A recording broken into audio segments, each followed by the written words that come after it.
એ બહુ સરસ છોકરી છે, દેખાવડી છે, સંસ્કારી છે, બહુ ઓછી વાતો કરે અને પગે લાગીને બહુ સરસ રીતે વાત કરી. હવે એ અહીંથી છે ને આપણે ત્રીજી સોસાયટી આગળ નહીં, આમ ત્રીજો રસ્તો પડે છે ત્યાં યોગેશ્વર સોસાયટી છે, ત્યાં આગળ છે ને C29 નંબરના મકાનમાં એ લોકો રહે છે. માન દીકરી એકલો જ છે. એટલે મેં તમારો નંબર, એ લોકોનો નંબર મેં લઈ લીધો છે. હું તમને વોટ્સઅપ કરી દઈશ. તમે એમની સાથે વાત કરી અને મિલન મુલાકાત ગોઠવી દેજો. છોકરા છોકરીને બતાવી દે પછી આપણો વધુ નહીં.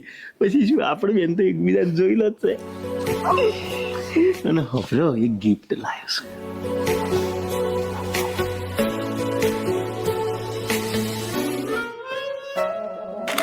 પેલી આ જોઈએ છે. હા આ પાછું હગાઈ બગાઈ થાય તો પહેરજો ભાઈ ની હગાઈમાં. હા તું જાઉં ના, મન તો નહીં મન થતું જવા. જાણે હવે